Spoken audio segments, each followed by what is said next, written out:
Hello everybody, my name is Death Reaper and welcome back to Dark Souls 1 Prepare to Die Edition.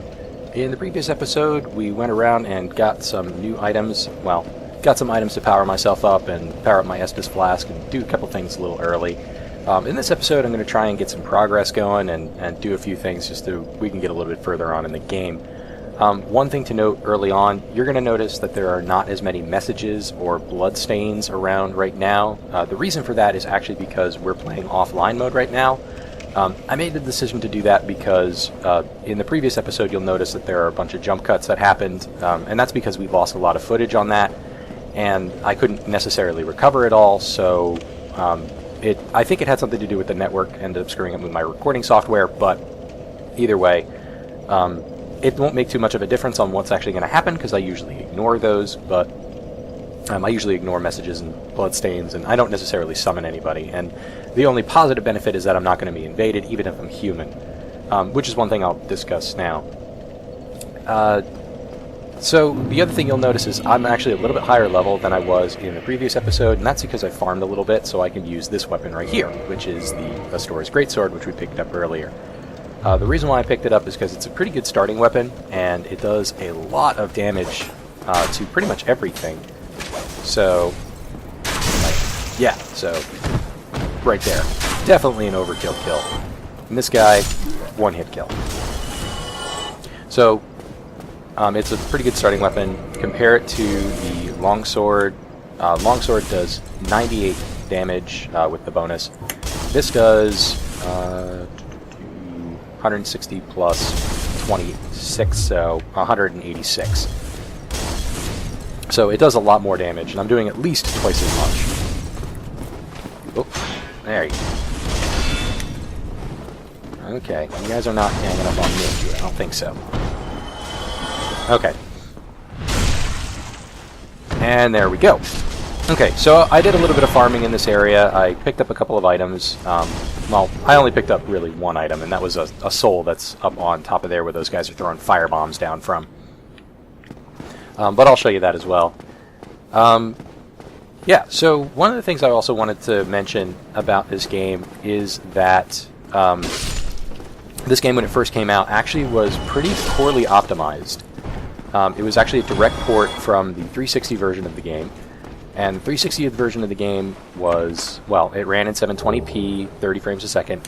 We got some black fire bombs, and actually I'll show you this really fast first, is I have some regular fire bombs, and those actually do a little bit less damage than these black fire bombs. Black fire bombs do, don't know the specific numbers on it, but they do more damage, and we may end up using those against the next boss, possibly.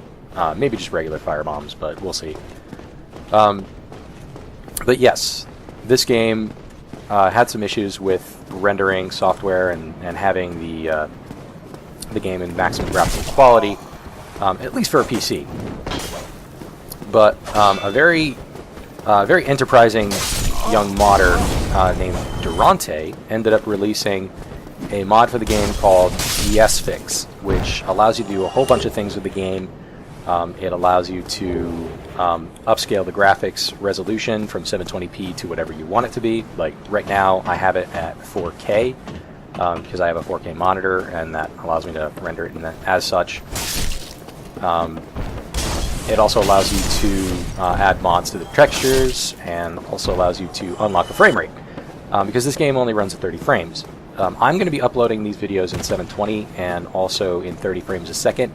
The reason for that is because the 30 frames a second is, it's a little buggy, because the way that this game is programmed, and Dark Souls 2 as well, a lot of the mechanics of the game are actually tied to the frame rate. And that extends to things like, at least in Dark Souls 2, it extends to durability of your weapons and your items. It extends to, in this game, collision detection, as well as hitboxes. In so much that there are situations where you wouldn't normally get hit by something, and Gold Pine Resin, I'll show you that in a moment, where you'll get hit by things that normally wouldn't be able to hit you. Like the Hellkite Drake that we saw earlier when he dropped down onto that bridge back over there. If we had 60 frames a second and we unlocked it at that, he could technically kill us. it ends up fucking with the way that the game ends up figuring out where the hit detection is and where the actual boss's hitbox is, and it could just end up killing you for really no reason. But if you're on 30 frames a second, he literally can't do that. Let's see. But the interesting thing about DS Fix, at least back when it originally came out, is that it came out about 20 minutes before, or 20 minutes after the game came out on Steam. So it was literally in hands of pretty much every PC gamer the moment it came out. And I'm going to go up here, and this guy is going to kick Flaming Barrel at us. And screw you, dude. Die. Okay. So, DS Fix is available for anybody, and it's actually been updated since Dark Souls 1 has removed the Games for Windows Live feature and is now Steamworks only. So there's a new new update for that. I'm not necessarily running that new one, but it still works fine. I haven't seen any issues at all, so whatever. But we're going to go down here, and I'm going to show this guy off. This is a Black Knight. If anybody's seen the promotional material for this game, these guys are pretty iconic in the series, or at least in this game. These are the Knights of Lord Gwyn, who went to go and fight the demons that were created by the Witch of Izalith, and they were originally Silver Knights, but now they're Black Knights because the demons ended up corrupting them and charring their armor. These guys are fairly difficult, and oh wow, I'm doing a lot of damage. Okay. So if I was using my long sword, I probably only would have done maybe about 40 damage to him. But since I'm using the Astora straight sword, which has a ton more damage, this guy's going to be a walk in the park. So we're going to pull him back up here and fight him. Whoa. Watch out, dude. No. No. And backstab. So one of the things about Dark Souls 1 and especially Dark Souls 2, as you can plainly see, the circle strafe method for defeating enemies is actually extremely powerful. And wow, that's the best I've ever done that. And we got the Black Knight sword! Yes! Awesome! Show that off really fast. Unable to wield present stats, and yeah, I can't use it at all. But it's basically the sword he was using against us, and it's actually a pretty strong straight sword, or a pretty strong great sword. And I actually used this during my very first run of this game. Great sword of the Black Knights who wander Lordran, used to face Chaos Demons. The large motion that puts the weight of the body into the attack reflects the great size of their adversaries long ago. So it's a very strong weapon. A lot of people will use it. It's pretty popular, but there is that. And we also got this, Titanite Chunk. This is actually an upgrade material for the game. Yep, Titanite Chunk for weapon reinforcement, not found outside of Lordran, reinforces standard weapons to plus 14, and crystal and lightning weapons to plus 4. With the discovery of chunks in Lordran, the race to locate the legendary slabs has begun. But could they be mere myth? So, Titanite is basically just used to upgrade your weapons, and as I mentioned before, there are a bunch of different upgrade paths that you can go on, and they all require different types of Titanite to upgrade them. We're only going to be using the normal route. We're not going to be upgrading anything with Divine or Magic, Fire, or whatever, because they're not truly useful. And I'll go over more about the crafting system and some interesting tidbits about Titanite that I didn't actually know until I Googled it, and we'll go over that a little bit later. But we just picked up the blue Tearstone ring, and I will show that off. Rare gem called Tearstone has the uncanny ability to sense imminent death. This blue Tearstone from Katarina boosts the defense of its wearer when in danger. So I'm just going to put this on because I have nothing else to put on, but quite frankly, that ring is completely useless. The reason for that is because what it says is it ends up boosting your defense when you're close to death. Specifically, the actual numbers are, it gives you a 50% defense boost to all your stats when you're at 20% health or lower. And we're actually going to go down and fight another really tough guy, which may be easier depending on, because we have the new weapon. But for the Tearstone ring, that thing, when you're at 20% health, 50% increased defense is not going to help you all that much. You're going to just get flattened, and you're going to take maybe one more hit and you're going to die. There are very few situations where that won't end up being a case. Like in some PvP instances and other situations where you have like a ton of health, then maybe. Alright, so here is our adversary. Big, heavily armored guy, also known as Havel the Rock. Now, whoa, okay. And backstab! That's not too bad.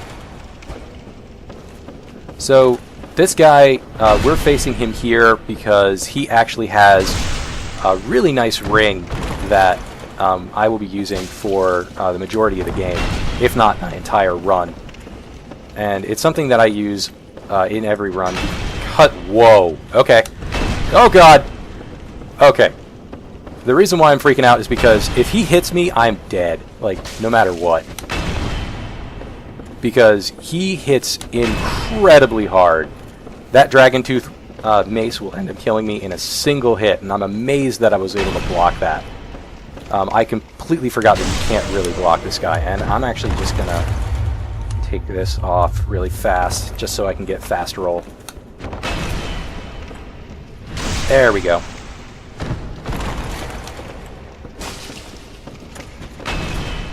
Because being able to block this guy or wearing armor, at least at this level, is not going to help us at all. Okay, come on, man. That was late. And come on, man. Come on. Damn it! Ah! Damn it, damn it, damn it. Okay, so this is going to be a difficult fight still, because he's still bloody strong. I'm not going to make you guys sit through this entire thing. I'll probably end up fighting him maybe one more time on camera and make you guys sit through that, but if it takes more than that, then I'm probably going to cut it out. And I forgot to put my armor back on. Let's do that real fast. And there we go. So, another thing I wanted to mention with this whole thing is, well, let's talk about Havel. So, whoa. Motherfuckers. Okay, I need to get off this bridge. And I need to get off this bridge. There we go. Okay, so that was one drink of Estus, and that healed me up to almost full. As I mentioned in the previous episode, that heals me for about 500 health, and that's nearly my entire health pool, so that's pretty good. There we go. Okay, so Havel, he is a bishop of Lord Gwyn, and he hates magic. His gear is actually specifically designed to fight magic users. And he is, at least according to the lore, locked in that basement down there for his own safety. God damn it, I'm really fucking up today. Wasn't doing this bad when I was farming. He's down there for... You motherfuckers! He's down there for his own safety, locked away, for whatever reason. But, in a gameplay perspective, he actually has some of the strongest armor in the game, and his shield is actually one of the strongest shields in the game as well, because it actually has very, very high magic resistance, and for me at least, that comes in very handy for one of the bosses later, which I really, really hate. The only problem with that, though, is his shield requires a 50 strength requirement to wield it, and it also has, I believe, 32 units of weight, so it's extremely heavy. To the point where you can't really wear armor to even maintain a mid-roll for a lot of things. But the interesting thing... Alright. God damn it. I keep mistiming this. Okay. Fuck you, dude. Okay. So, one of the things, the reason why we're going to go fight him here is actually because he drops a ring that, what it does is it increases your carrying capacity by 50%. And that stays with you the entire time. And I use that because I typically wear heavy to medium armor, and it allows me to maintain at least mid-roll instead of maybe fast roll, which is what we got right now. So we're going to go ahead and fight him again, and probably just fight him down here.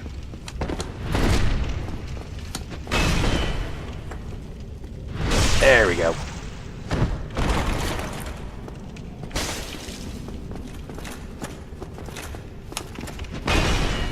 And another backstab. Okay.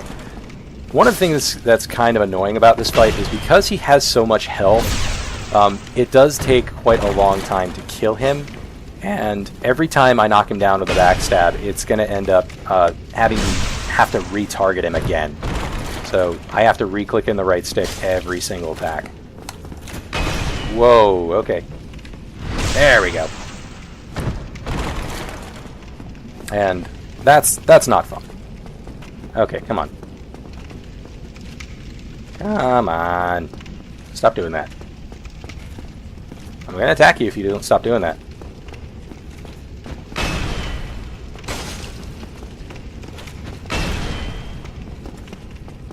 Alright, come on, man. Come on, attack me. You can attack me. That's the other thing that's kind of annoying about this fight is, at least for me, because I can't land parries, this guy is purely a reaction fight, and that was really lucky, because that was a bad roll. It's purely a reaction fight because it's all based off of me getting behind him when he does his attacks. Which means I have to wait for him to attack, and that kind of slows down the fight. If I could land parries, then this would be a lot faster because all of his attacks are parryable. But since I am not that good at it, and getting hit once will kill me, damn it! Alright. But yeah, since getting hit once will kill me instantly, doing a parry attack won't necessarily help.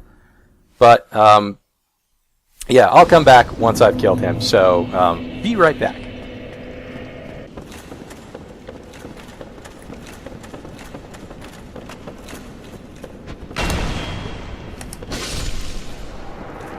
Okay.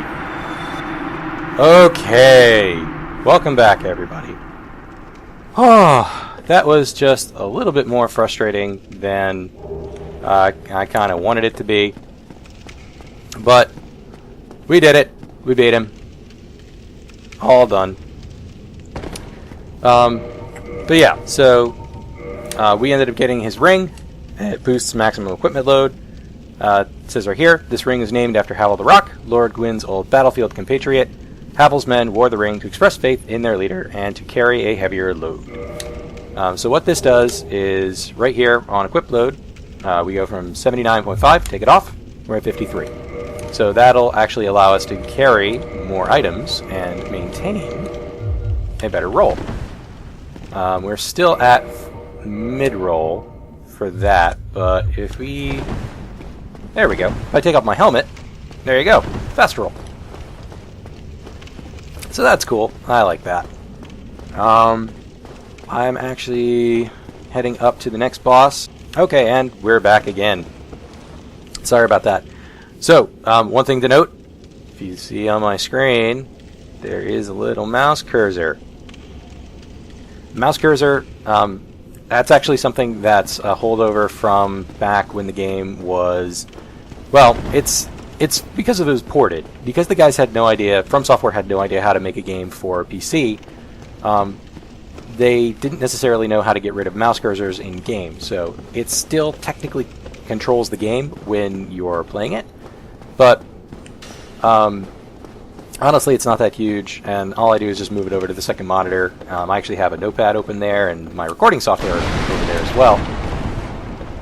And it just kind of keeps it out of the way. Oh, I forgot you were there. Stop moving. There we go. Twinkling Titanite and Titanite Chunk. So, more upgrade stuff. So, thing about a Stora's Straight Sword is it is a unique item, so it's upgraded with Twinkling Titanite. That little guy right there, he is a crystal lizard, I think. They're either crystal geckos or crystal lizards. I forget what they're called. It depends on whether or not it's Demon Souls or Dark Souls. But they both exist in those games, and you basically kill them and they give you upgrade materials. Alright, so we're going after the first boss of Lordaeron. And quick tip, there's a ladder here. You're going to want to go up here before you fight the boss, because he hasn't even spawned in yet. Or, more rather, he's spawned in, but we haven't aggroed him yet.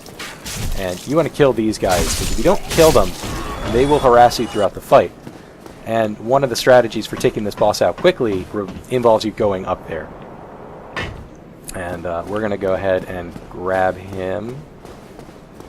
And wait for it. There he is. That is the Taurus Demon. He's actually... yeah, so he's a big-ass guy with a giant friggin' axe. Oh, missed me, buddy. And... I missed! Okay. Go for his legs instead. Yep, you missed me, buddy. Come on. Come on. Come over here. Okay, yeah, we're doing a lot more damage than we would normally if we had just a long sword and not the straight sword. Okay, come here, buddy. And I missed! Okay. And dodge. Go around his legs. Honestly, the biggest... Oh, that does a bit more damage. Honestly, the biggest threat in this level, in this fight, is that right there. Is that little cliff. And you're dead.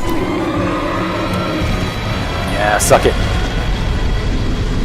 So if you noticed, I was able to block his attacks, but when he hit me, I went flying backwards. That is notoriously something that happens for people who get knocked off of this ledge. But if that doesn't happen, the boss is pretty easy. I mean, he's not entirely too hard. But if you notice, we got a Homeward Bone and a Humanity. That seems to be a constant thing with a lot of these enemies. Oh yeah, the Gold Pine Resin. I forgot about that. So Gold Pine Resin applies lightning to right hand. It basically just makes your weapons enchanted with stronger stuff. I happen to like it a lot, and that's because I don't use enchantments on my weapons, so it makes things very, very easy. At least for... Oh, who's this here? Hey, guy. Ah, hello. You don't look hollow, far from it. I do look a little weird, though. I am Solaire of Astora, an adherent of the Lord of Sunlight. Now that I am undead, I have come to this great land, the birthplace of Lord Gwyn, to seek my very own son. You find that strange? Well, you should. No need to hide your reaction. I get that look all the time.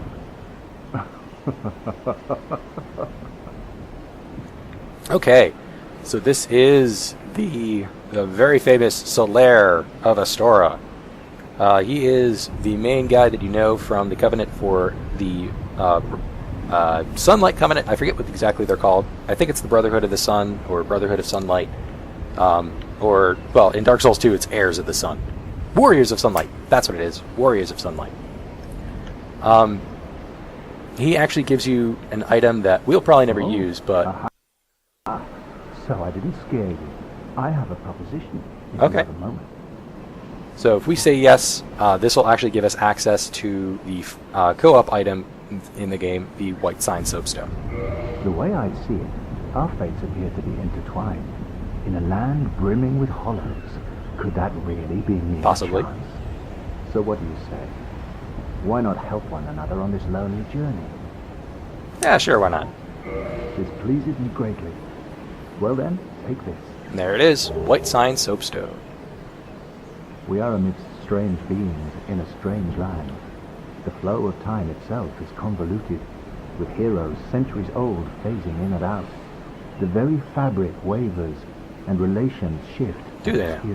There's no telling how much longer your world and mine will remain in contact. But use this to summon one another as spirits, cross the gaps between the worlds, and engage in jolly cooperation. Of course, we are not the only ones engaged in this, but I am a warrior of the sun. Spot my summon signature easily by its brilliant aura. If you miss it, you must be blind. Oh, I'm blind! Ah! Where'd you go? So, that is Solaire. He will appear in other areas of the game, and he actually allows us to summon him in as an NPC helper. He's actually probably one of the most popular characters in the entire Soul series. You'll see loads of fan art of him online. But he's actually a really nice guy, and he helps out quite a lot I probably won't summon him just because going in solo against most bosses is a little bit easier. But yeah, so we have access to multiplayer now, and the basic explanation behind multiplayer is that you can only really participate if you are not Hollow. Like, we're Hollow right now. We would have to sacrifice a humanity to really participate in the bulk of it. Basically, if we go human, we can then be invaded. We can also summon people to help. We can put down a white sign to actually be summoned into a world if we're not human, but again, mostly going to be playing this by myself. I may try to go online later. Okay, so this bridge. Oh, fuck.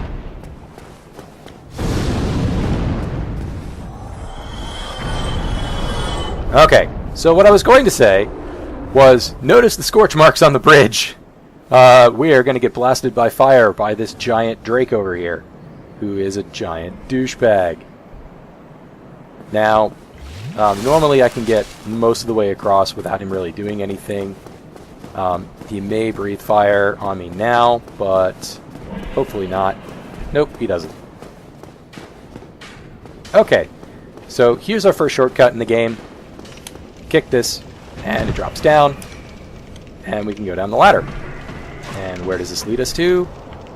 Oh, back to the other bonfire. We can just rest right here and level up, kindle bonfire, and I've actually gone ahead and kindled this one up so I can get plus 10 Estus flasks, just so I have a little bit of an edge. And plus, it's a bonfire I'll use fairly frequently. But we're probably not going to go too much further. I'm probably going to get maybe one or two more items and unlock another bonfire before I cut this episode off. And it's actually going to show off probably my favorite item in the game. Okay, these spots right here, the corners of this little area on either side, is the only place where you can dodge his fire. And the easiest way to get over there, which is where we're going, if you see the statue and the bonfire all the way in the back, we're heading there to go light that bonfire and then get those items that are there on the bridge. Oh, there we go. And go, go, go! Oh god. Nope. Nope, nope, nope, nope. Okay, so that's basically what'll happen if I'm not able to run immediately.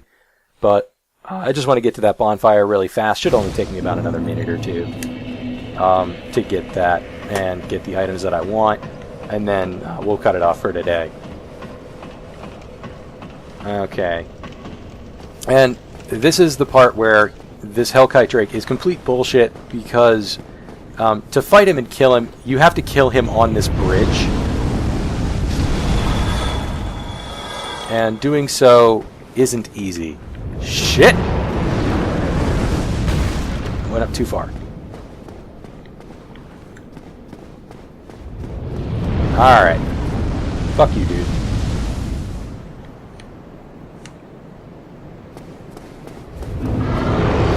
Oh god. Okay, there we go. Okay. And so... Oh, fuck. Oh, ow. Okay. Didn't think that was going to happen, but okay.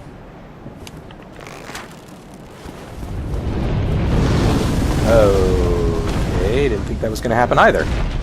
But we're probably going to die here, because he's going to breathe fire directly down on top of us. Oh my god, we fucking made it. Holy shit.